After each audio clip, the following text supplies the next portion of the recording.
जाग जाओ, अरे जाग लो। इतनी बेईमानी पे उतर रहे हो तुम, हैं? अरे मोदी शर्म कर, अरे मोदी शर्म कर, अरे योगी शर्म कर।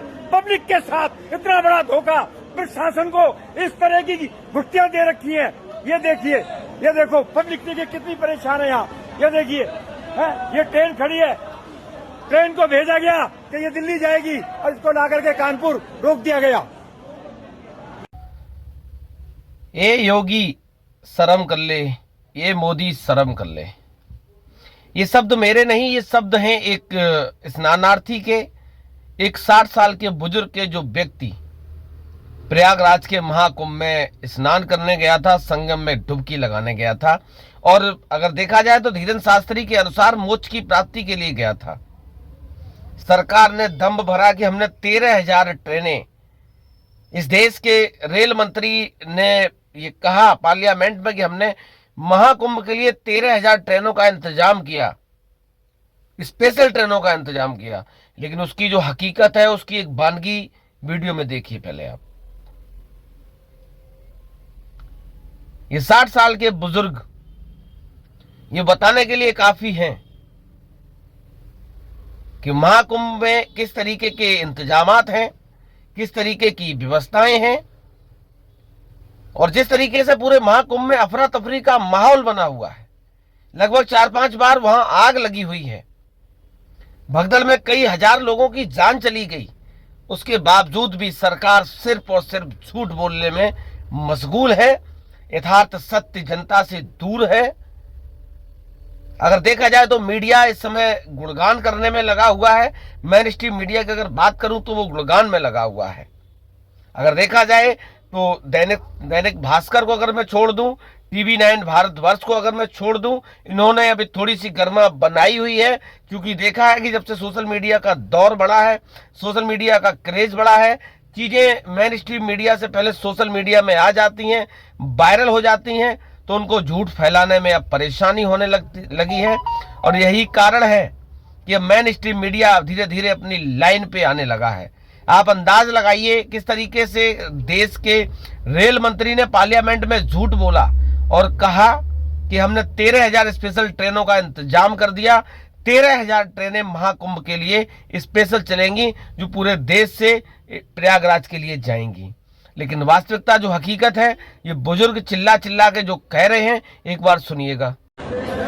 देखिए उत्तर प्रदेश प्रशासन की बदतमीजी, जो कुंभ से लोग नहा करके आ रहे हैं उनके साथ खिलवाड़ किया जा रहा है। प्रयागराज जंक्शन से लोकल ट्रेन बता करके दिल्ली की, और उस ट्रेन को ला करके जो है कानपुर रोक दिया गया है, और सवारियों से कह दिया गया कि आप यहीं पे उतर जाइए, अब दिल्ली के लिए ये गाड़ी नहीं जाएगी। कितना बड़ा धोखा है पब्लिक के। सुना आपने किस तरीके से एक 60 साल के बुजुर्ग ट्रेन के माध्यम से प्रयागराज के संगम में डुबकी लगाने गए थे, और धीरेन्द्र शास्त्री के अनुसार मोक्ष की प्राप्ति के लिए गए थे। क्योंकि धीरेन्द्र शास्त्री ने कहा है कि जो व्यक्ति कुंभ में स्नान नहीं करेगा वो देशद्रोही है। आप अंदाज लगाइए, मैं अभी तक कुंभ नहीं जा पाया, हमारे जैसे लाखों करोड़ों लोग अभी कुंभ में नहीं जा पाए। क्या हम देशद्रोही हो गए? क्या वो लाखों लोग देशद्रोही हो गए? इस समय इस देश की अगर परिस्थिति को देखा जाए, सरकार सिर्फ और सिर्फ महाकुंभ के नाम पर अपनी पीठ थपथपा रही है, अपनी ढोल पीट रही है। लेकिन वास्तविकता जो धरातल पे हकीकत है, वो महाकुंभ में जाने वाले लोग ही समझ सकते हैं। सोशल मीडिया पे राजीव रंजन का एक वीडियो वायरल हो रहा है।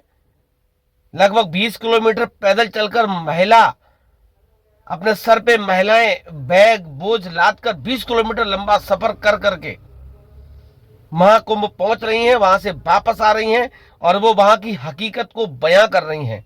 कैसे झुठला सकते हैं आप? कैसे झूठ बोल सकते हैं आप?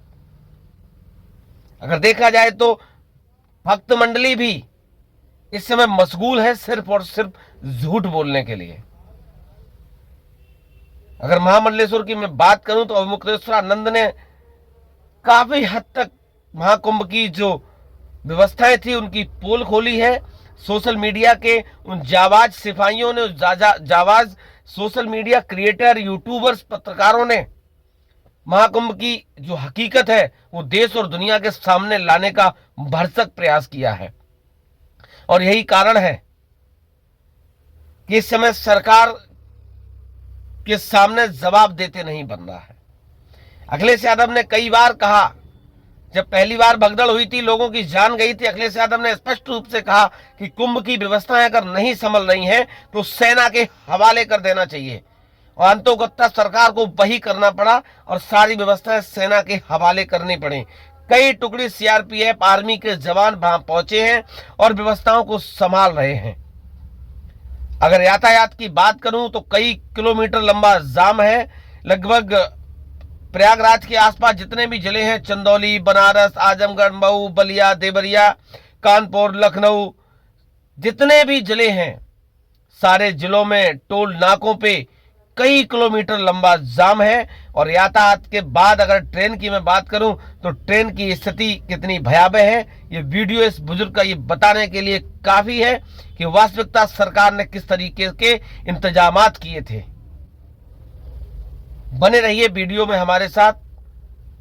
प्रयास है मेरा कि मैं भी बहुत जल्द प्रयागराज जाऊंगा और वास्तविकता जो वहां के घटनाक्रम है, मेरी हिम्मत नहीं पड़ रही है कि मैं प्रयागराज जा सकूं, चूंकि स्थितियां इतनी भयावह हैं। कई किलोमीटर लंबा जाम है, यात्रियों के लिए असुविधाएं हैं, सरकार ट्रैफिक की व्यवस्था नहीं करा पा रही है। अगर वीडियो अच्छी लगे तो चैनल को सब्सक्राइब कर लेना और जो अपडेट आएगा आप तक पहुंचाने का मैं प्रयास करता रहूंगा।